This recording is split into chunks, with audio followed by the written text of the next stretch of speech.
Good day, everyone, and welcome back to our video recorded lecture.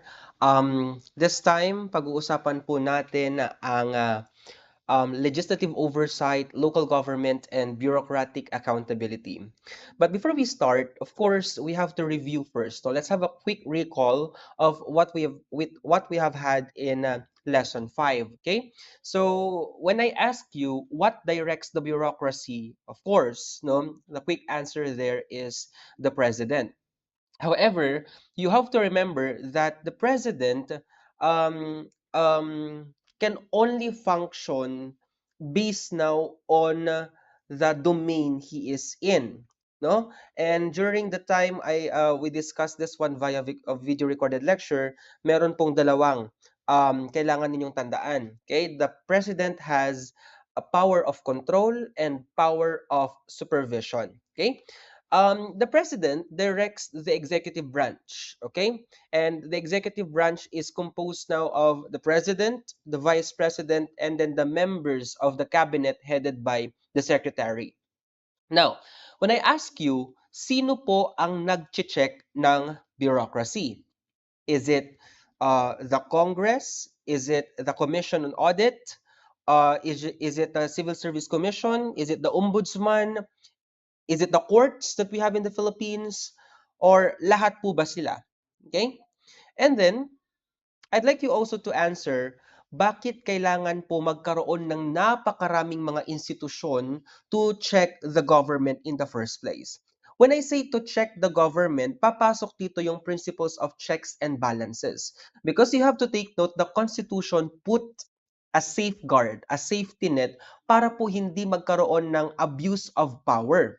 Okay? So, the Constitution provided that there are actually three branches of the government, namely the legislative, the executive, and the judiciary.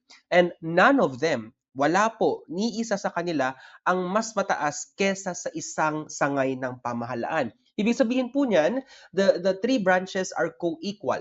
And in order for them to ensure and to promote and of course to preserve the co-equalness, kung meron mang word na co-equalness, yung pagkakapantay-pantay ng mga sangay ng pamahalaan, nagkaroon po ang konstitusyon ng tinatawag nating checks and balances. Okay? So for example, hindi po basta-basta makakagawa at makakapagpatupad ng batas ang Kongreso kung hindi ito nilagdaan ng Pangulo. Okay? However, that's the basic one of the legislative process as we have discussed in PA 116. However, in the event na ayaw pirmahan ng Pangulo, of course, babalansehin yan ng legislative through legislative override.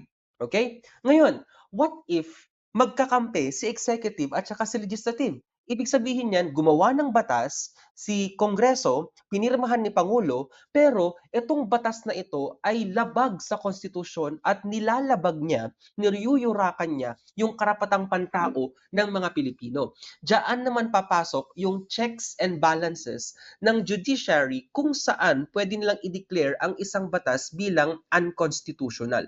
So practically, to make it short, pantay-pantay yung tatlong sangay, and in order for them to preserve such co-equal characteristic or nature, therefore, nandiyan yung checks and balances.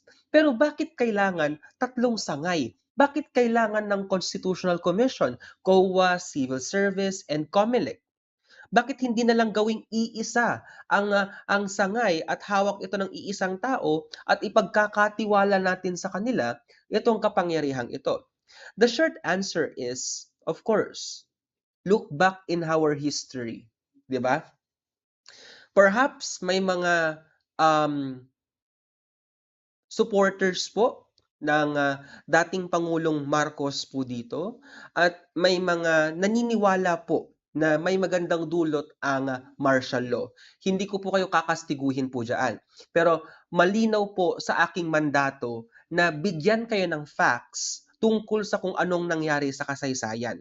Yes, hindi pa po ako ipinapanganak noong panahon ng martial law, but primary sources dictate that during the time of martial law, nagkaroon po tayo ng tinatawag na semi parliamentary form of government. And when I say parliamentary form of government, may maysa iti mangidadaulo iti executive at legislative branch.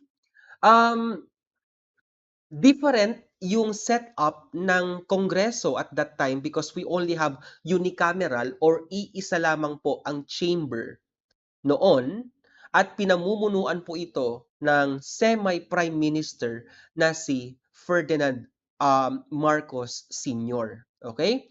Kaya ang bilis pong magkaroon ng batas before dahil nga kung sino yung namumuno sa paggawa ng batas ay siya ring pumipirma at nagpapatupad nito.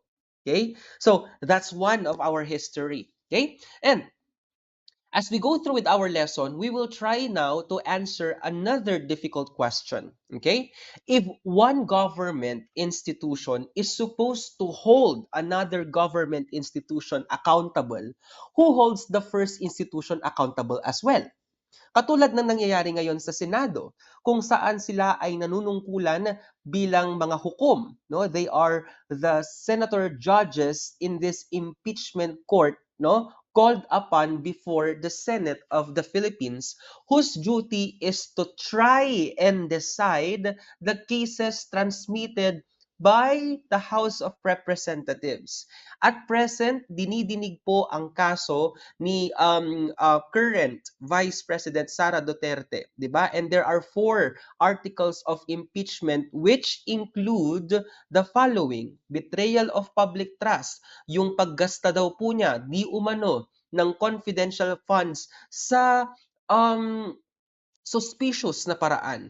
Nariyan din po yung pagbabanta po niya sa buhay ng Pangulo, ng unang ginang at ng dating House Speaker.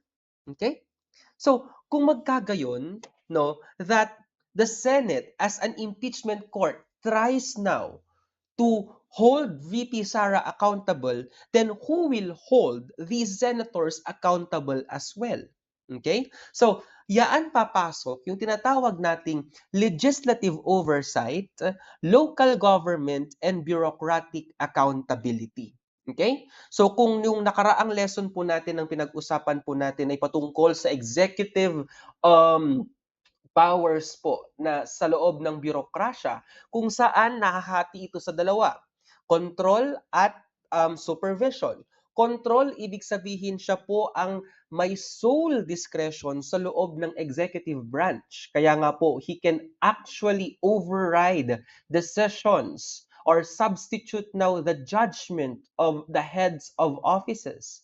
And we found out also during lesson 5 na hindi kaya ng Pangulo mag-isa na pamahalaan po yung iba't ibang mga agencies ng pamahalaan. Kaya nga po, nagkakaroon tayo na delegation of powers kung saan ina-appoint po ng Pangulo yung mga heads ng bawat cabinet.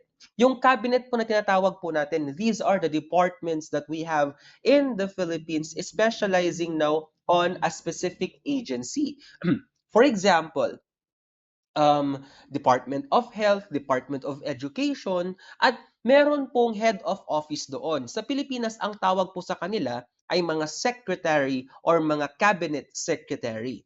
Practically, the cabinet secretaries serve now as the alter ego of the president. Ibig sabihin po niyan, bawat desisyon na ginagawa at ipinamumudmod ng mga secretaries po na ito ay kahintulad na rin po at maituturing na acts of the president. Okay? Now, let's begin with here. Okay. So, here is our roadmap, no? So, pag-uusapan po natin 'yan. One moment please. Okay. Pag-uusapan po natin kung nakaraang discussion po pinag-usapan natin how does the executive direct the bureaucracy. Lesson 6 naman po focuses now on who checks that direction. Okay? Para po hindi po natin hayaang magkaroon ng abuse of power and authority. Okay? So sa lesson po natin na ito, okay, it is divided into three parts. Number one is the legislative oversight. So, paano nire-review ng Kongreso ang bürokrasya? Pangalawa naman po, pag-usapan natin ang mga lokal na pamahalaan, okay?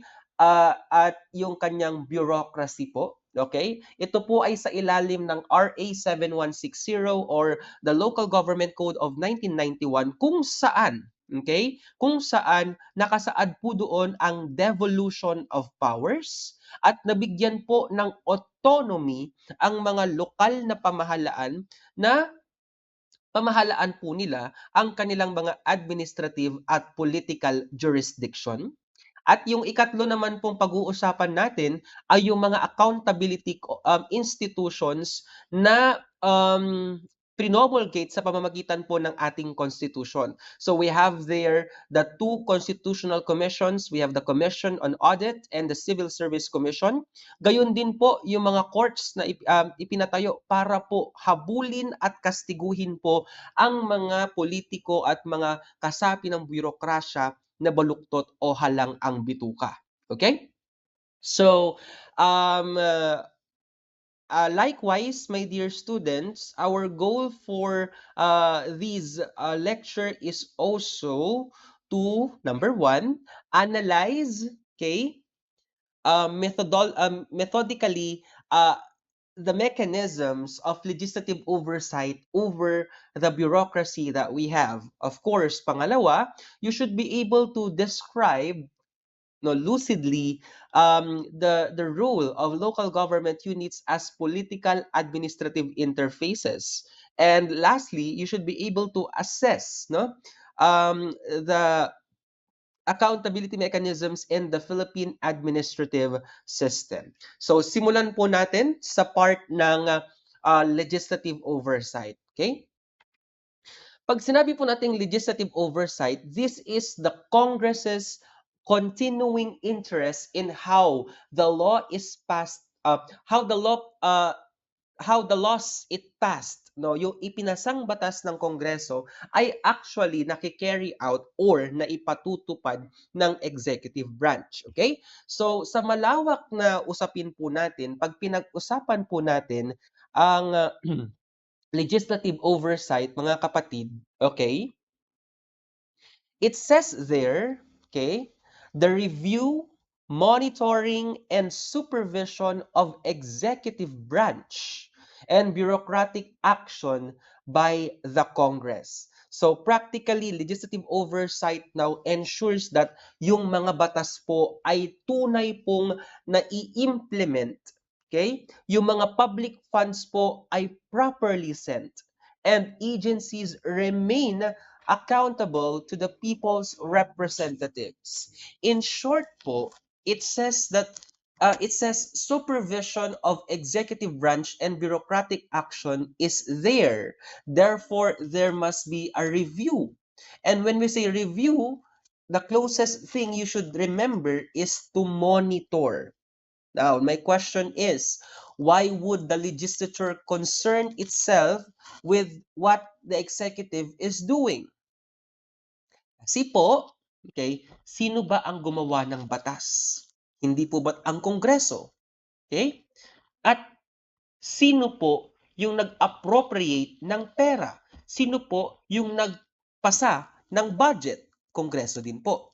So imagine this, okay? If the Congress passes a law requiring agency X to accomplish 100 units of something, then Agency X reports. Oh, natapos namin yung pinapagawa po ninyo 100 po yan, kompleto.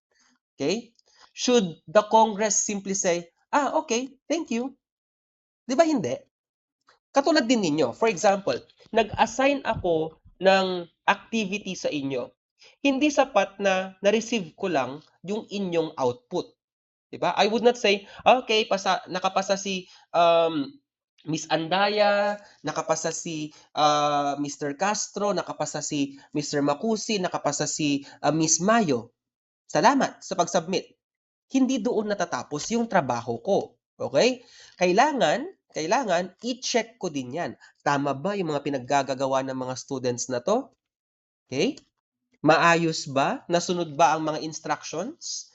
Gano'n din po yung ginagawa ng Kongreso. Ang Kongreso gumawa ng batas. Yang batas na yan ay instruction para sa executive branch na gawin nila para sa mga tao. Therefore, kapag sinabi ng batas, no, na ang executive branch ay magbibigay ng 10,000 pesos sa bawat beneficiary na ganito ang qualification, then the Congress has the power to check. Nasunod ba? 10,000 ba ang ibinigay? Tama ba yung beneficiary? Yaan ang legislative oversight. Okay? Now, when we talk about the part of the slide which says oversight is the continuation of lawmaking by other means. Anong ibig sabihin po niyan? Kung babalikan po natin yung lesson po natin sa PA 116, particularly on legislative process and legislative cycle, hindi po natatapos ang public policy formulation at creation sa pagpirma ng Pangulo ng batas. In fact, nakalagay doon, implementation at monitoring and evaluation. Therefore, ang lawmaking ay hindi natatapos upon its signature. Kailangan pag-aralan din po ang epekto, ang mga benepisyo at ang mga masasamang naging epekto ng batas na ito. Now, in order for us to better appreciate and understand how a legislative oversight or congressional oversight is done, then I will provide you 5 tools. Okay? Again, wag niyo lang pong i-memorize yung lima pong iyan, dapat po unawain din po natin. Una po dito, of course, the power of the purse, kung sinasabi po natin. The power of the purse or the creation and appropriation of budget is exclusively reserved to the Congress. Sila po ang naghahanda ng pambansang budget po natin. Ngayon po, naglipanan na yung mga post na nagkakaroon ng budget cuts sa mga SUCs po natin. Ngayon po kasi yung tinatawag nating budget season. Ibig sabihin po niyan, inihahanda na po ng executive branch, katuwang po ang Department of Budget and Management at Office of the President sa paghahanda po ng tinatawag nating NEP or National Expenditures Program na magiging basihan po para sa gagawing budget ng 2027. Now, what does every agency need to operate? Ano yung kailangan ng Department of Health, DepEd, CHED para po sila ay makakilos at makapag-implement ng kanilang mga programa? Of course, pera. Nagrigat iti aggunay, iti daytoy a gobyerno no awan iti kwarta. It's always the budget that becomes an issue. Bakit walang classrooms ang mga ang ISPSC? Wala daw budget. Bakit binabaha at hindi pa rin sementado yung dinadaanan ng mga estudyante? Pitak-pitak, kakaasida mo, naka-type A na pa, wala raw budget. Now, can an agency simply decide how much public money it wants to spend? Kas pangarigan ko shock ni Ched. Sige, 1 billion, ito dito kita estudyante. Oh, DJ 500 million iso ti pagpatadder ti classroom dita. Mabalin ba kasyelatan? Hindi po. Okay? Kailangan po may inihahandang budget at hindi po ang agency ang magde-decide diyan. Pwedeng mag-propose ang agency pero ang mag-aaproba po niyan ay ang Kongreso din po. Okay. For example, sinabi, nag-request ang CHED, 20 billion pesos po sa amin. Kung ikaw ang legislator, ano yung tatanungin mo? Okay? I think one of the requirements for this course as one of your assessment, kung sakasakaling maabutan natin yung budget season, antabayanan ninyo yung isang committee hearing sa pagdinig ng isang budget at i-analyze nga po ninyo how it is done. Tignan nga natin. Halimbawa, Office of the Vice President, sinabi nila, Congress, kailangan ko ng 1 trillion pesos. Natural, kailangan mong magtanong. 'Di ba? Parang mga magulang lang din po ninyo yan. For example, sabi mo sa parents mo, Ma, may project kami, kailangan ko ng 2,000 pesos. Automatic ba ibibigay ng parents sa inyo yan? Well, most of the parents would immediately ask, "Ha, para saan? Bakit ang laki? Anong gagawin ninyo? Anong project 'yan?" 'Di ba? Gano'n din po ang ginagawa ng Kongreso. At take note, the way the Congress asks questions is not politicizing. It's not politicking. It's their mandate.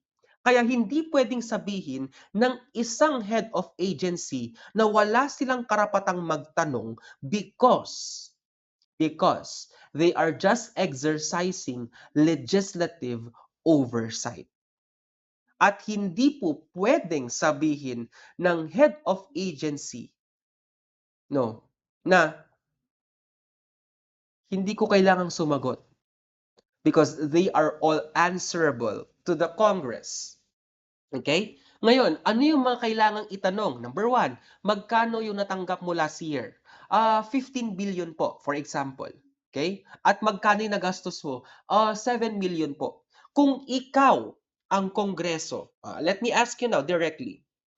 The agency is asking for 20 million pesos. Pero last year, ang ibinigay po natin ay 15 million. Tinanong mo siya, magkano ang nagastos mo so far? 7 billion. Will you grant the amount they are asking for next year? The answer is, it depends. But generally speaking, hindi. Kasi bakit mo tataasan ang budget ng opisina na hindi man lang makapag-ubos nung kanyang hininging budget? 'Di ba? Kung ganun pala na hindi niya kayang ubusin yung unang ibinigay mo, di ilaan mo na lang sa iba. Kasi ibig sabihin nun, hindi niya kailangan at hindi siya efficient. 'Di ba? So here, my dear friends, the discussion about money becomes a discussion of performance. Hindi mo gaya mga naibus daytoy, di apay kang kapalated adu. Ibus naman paya. Patunayan mo sa akin na kulang yung 15 million kasi marami kang proyektong na-implement at marami pang kailangang gawin. Hindi yung hihingi ka na naman ng mas mataas pero hindi mo pa nga nagagastos lahat. Tama? 'Di ba? Now, the second one is yung tinatawag nating question hour. Nakasaad po ito sa Article 6, Section 22 ng ating konstitusyon. Cabinet officials are questioned on their policy and performance. Now, what if Congress wants a department head to answer questions concerning departmental policy and performance? Again, that is mechanism. Mabalindalaang nga ipaayab data nga head of agency at tanungin, o kamusta na? Anong status update? Anong nangyayari? Okay? Number 3 ay yung tinatawag nating legislative inquiry. Kaya minsan naririnig din nyo, the Senate Committee on Health conducts now Senate inquiry in aid of legislation.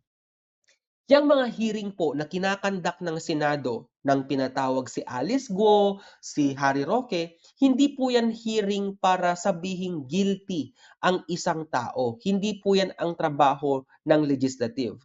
The reason why the legislative calls for an investigation and inquiry is para ito po yung maging basis ng paggawa ng batas. Kaya madalas naririnig natin, Congress investigation or in aid of legislation. Okay? Number 4 po is yung Commission on Appointments Confirmation. It is true that the President may appoint, okay, or may pick kung sino yung kanyang magiging Secretary of Health, of Education, of Justice, pero bago pa man formally at maging fully, okay, yung authority ng isang appointee, kailangan muna po itong ma-concur at ma-approve ng Kongreso. Kaya meron po tayong Commission on Appointment. Okay? At pangalawa po, yung tinatawag nating sunset type review. This is periodic review, no? Kung saan nagkakaroon ng performance audit po natin. Okay? Now, ano po yung pinagkaiba ng question hour ng question hour at ng legislative inquiry? Okay? Ang question hour po ay nakasaad sa Section 22. Samantalang ang legislative inquiry in aid of legislation po naman ay nakasaad sa Section 21. Usually, dito po nagkakaroon ng confusion yung mga students po natin, and they are having hard time distinguishing the two. And mind you, kapag nakikinig talaga kayo sa mga discussions ko po via video recorded lecture, it will give you a hint kung ano yung mga pwede kong ilabas sa exam. And one of which would be to distinguish, compare, or contrast question hour and legislative inquiry in aid of legislation. Sa madaling sabi po, ang question hour ay tungkol sa isang department head na sumasagot tungkol sa sarili niyang departamento. Okay? So, kailangan po ito ng consent ng Pangulo mula sa House of Representatives. Ibig sabihin, kailangan nga agpakada iti Kongreso ay iti Office of the President kung ipatatawag po nila ang opisina or ang head of office para po sa kanilang question hour. Ang legislative inquiry naman po in aid of legislation kung saan nakasaad sa Article 6, Section 21 of the Constitution is much broader. Ibig sabihin po niyan, pwedeng imbestigahan ng Senado at ng Kamara ang kahit sinong opisyal o pribadong individual. And this is in aid of legislation. So the phrase in aid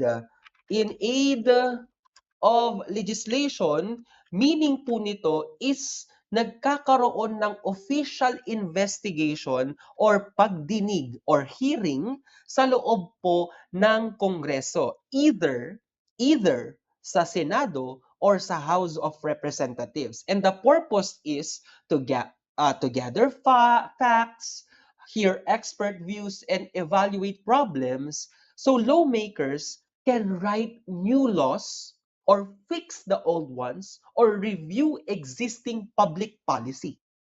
Ang hangarin po ng legislative inquiry in aid of legislation ay para rebisahin ang mga existing na batas o kaya gumawa ng batas mula doon sa isyung kanilang dinidinig.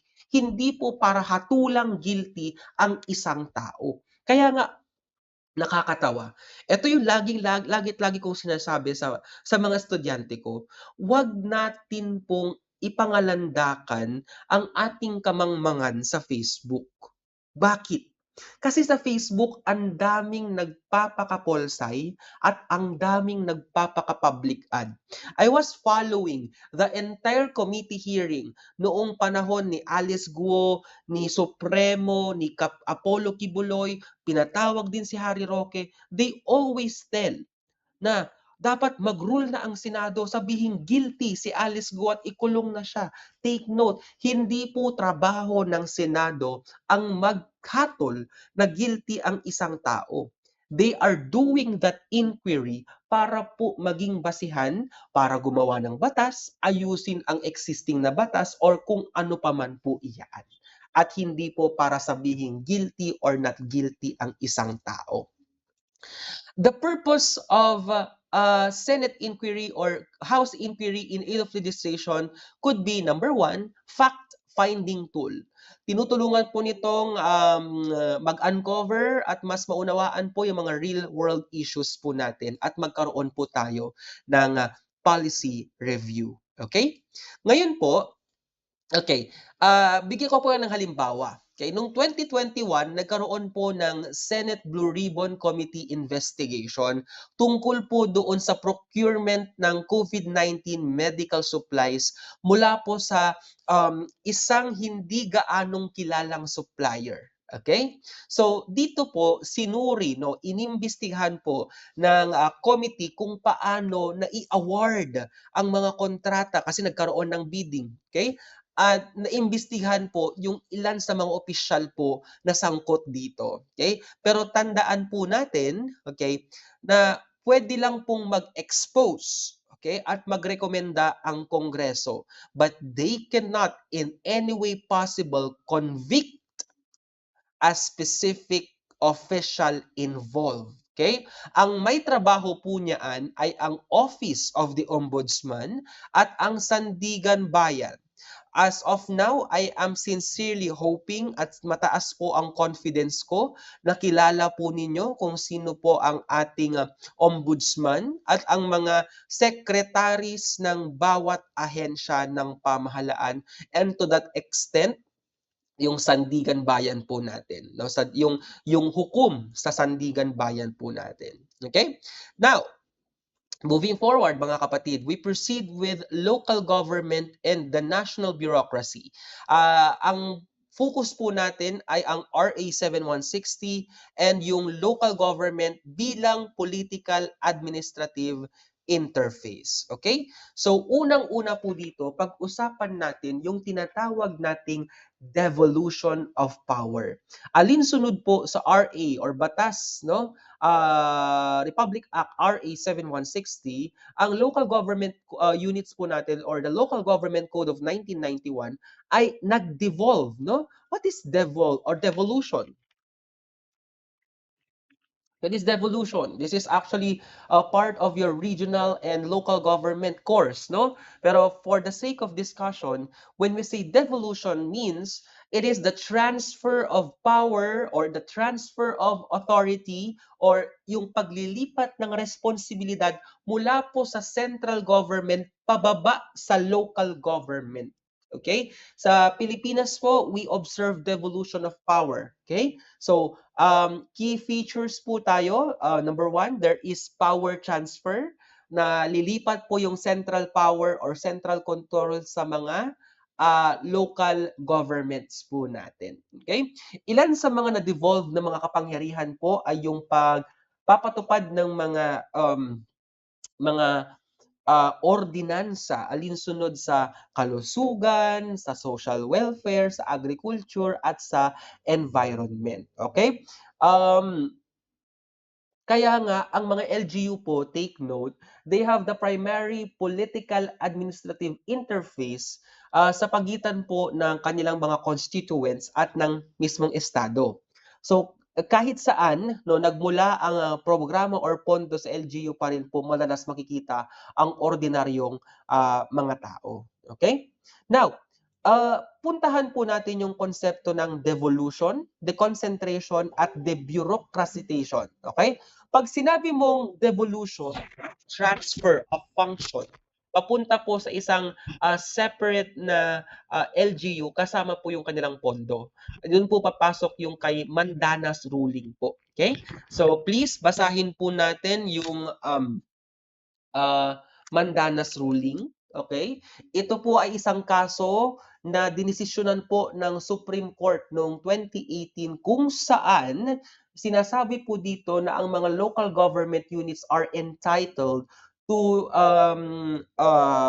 what is that again, 40% of all the national taxes. Okay, so basahin po ninyo yung kaso ni Mandanas. Okay, ang deconcentration naman po ay isa pong form of delegation of authority. However, nananatili pa rin po sa central agency ang authority, pero meron po silang mga field at regional offices na gumagawa ng trabaho at hindi na po ito sa LGU. Kaya napapansin po ninyo, may central offices, ang CHED, ang DepEd, pero sila po ay na-deconcentrate na po papunta sa iba't ibang mga regional at mga field offices. 'Di ba? At karamihan po sa mga regional offices dito sa Ilocos Region ay matatagpuan sa San Fernando City. Yung DSWD RO1, Civil Service RO1, CHED RO1, nasa San Fernando po lahat yun. Okay. At lastly po, yung tinatawag nating debureaucratization, ito po yung pagbabawas ng red tape and bureaucratic layers between citizens and the services they need. Again, ano po yung red tape again? Na diniscuss po natin, I remember nabanggit ko po ang red tape sa PA 118. Ang red tape po ay isang idioma na tumutukoy sa mabagal at nakalilitong mga polisiya ng government kung saan pinapahaba yung proseso. Kaya nga po 'pag sinabing birokrasya, yan agad ang naiisip natin, nakatidlog nga proseso, subli-subli, sumala isu, apanak ko makas pangarigan di registrar, ibagada mapanakpay ka ni kastoy, tagpapirma akpay, ison tumot lang isu, tapos into no mapanak niya yung opisina, ibagada awan isu nagsubli la tati kastoy nga orasen, ni nagbanbannuga laeng. Dayjay di makunkuna nga red tape. Okay? Ayun, pumunta tayo sa part ng um, link ng LGU sa national bureaucracy. You have to remember, my dear class, that kahit na-devolve na yung mga functions ng LGU, hindi po ibig sabihin yan na wala na pong relationship ang LGU sa national government. If you could go back to lesson 5, binanggit ko po doon na hindi na po kinokontrol ng Pangulo o ng executive branch yung um, mga LGU, pero nananatili pa rin po doon yung kapangyarihan ng presidente about supervision. Okay? So, hindi na po control ang meron kundi supervision na lamang ng presidente. And this is through the Department of Interior and Local Government or DILG. Kasalukuyan po ang kalihim ng Interior at Local na pamamahala ay si Secretary Remulla. Tandaan po ninyo yan. Now, ang coordination ay nangyayari sa pagitan ng Local Development Council or LDC. Meron din po silang Local Health at School Board at mga councils po na People's Council po. Okay? At there are also sanggunian resolutions para po sa mga national program katulad po ng 4Ps, TUPAD at iba pa. Okay? So I do hope that is clear.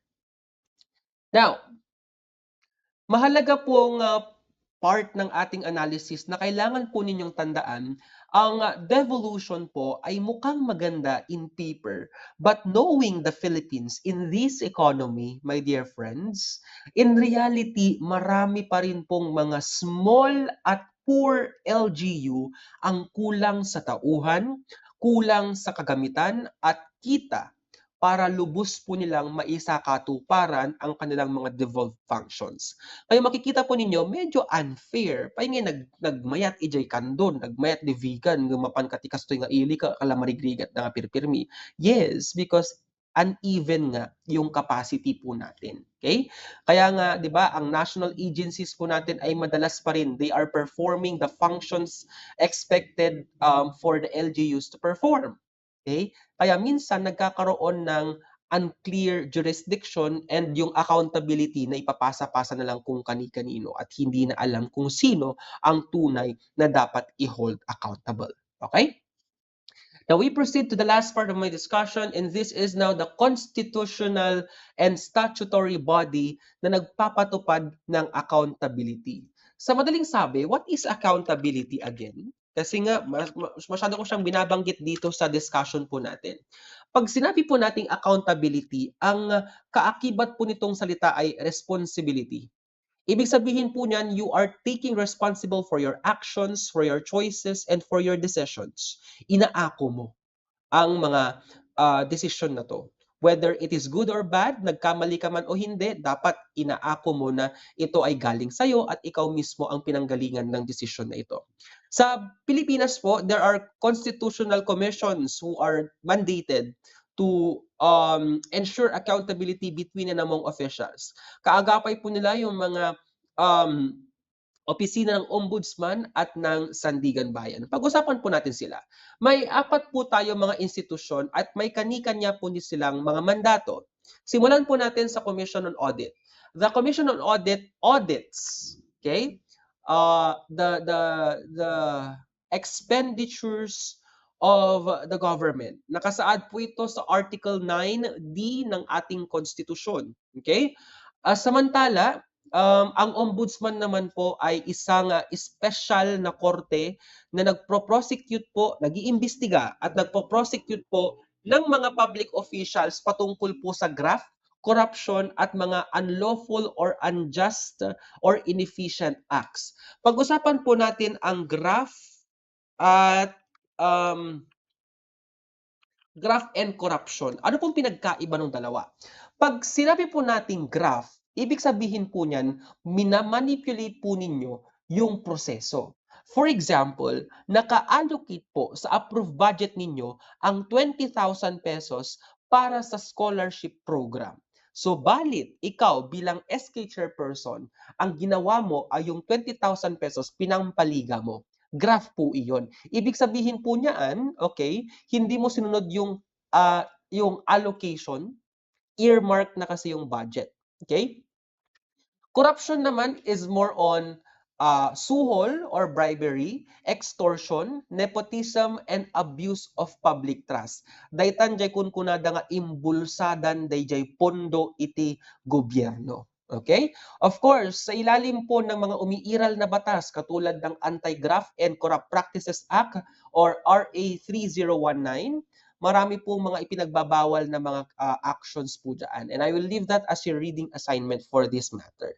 Meron din po tayong Civil Service Commission kung saan sila po ang nagpapatupad ng mga umiiral na batas patungkol naman po sa ethics and standards of a public official and employee. Ito po ay nakasaad sa RA 6713. At the same time, sila rin po ang Central Personal Agency. In short, siya po yung parang pinakamalaking HR or Human Resource Office ng bürokrasya ng Pilipinas. Sila po ang namamahala sa civil service examinations, patungkol po sa appointment and adjudication of any administrative disciplinary cases, including now yung pag-hire po sa kanila. Yung Sandigan Bayan naman po yung mismong korte na dumidinig sa mga kasong isinampa ng Office of the Ombudsman, particular na po sa mga kaso ng graft and corruption. So in short, the Sandigan Bayan is a special court for anti-graft and corruption cases. Okay? Now, we proceed with this one. Okay? Para po mas maunawaan po natin, this is a summary. Kung ang pinag-uusapan po natin ay may kahina-hinalang misuse of funds, of course, ang papasok po dyan si COA. Kung nagkaroon po ng criminal or administrative complaint laban sa isang opisyal, mauuna po itong isasampa at iimbestigahan ng ombudsman at saka po ito iaakyat sa Sandigan Bayan. Kapag po mayroon pong personnel or civil service eligibility dispute, papasok po dyan si CSC. At kapag po may problema or isyong kinahaharap ang isang programa or ang performance or of course, efficiency in terms of budget utilization, diringgin po ito ng Kongreso. Okay? Now, let's talk about legislative oversight and constitutional accountability body. This is just a summary in order for you to ensure comprehension in our lesson. Okay? So I think that's just it for my lesson. You always have to take note that ang accountability po ang precondition ng mabuting pamamahala. Ibig sabihin po niyan, you cannot actually have or achieve good governance if there's no accountability. Hindi po ito kaaway ng efficiency. Ibig sabihin po niyan, dapat kambal ang efficiency at accountability. Okay? So I think that's just it for my discussions. Maraming salamat po sa inyong pananatili at in your patience sa pakikinig po sa aking discussion for tonight.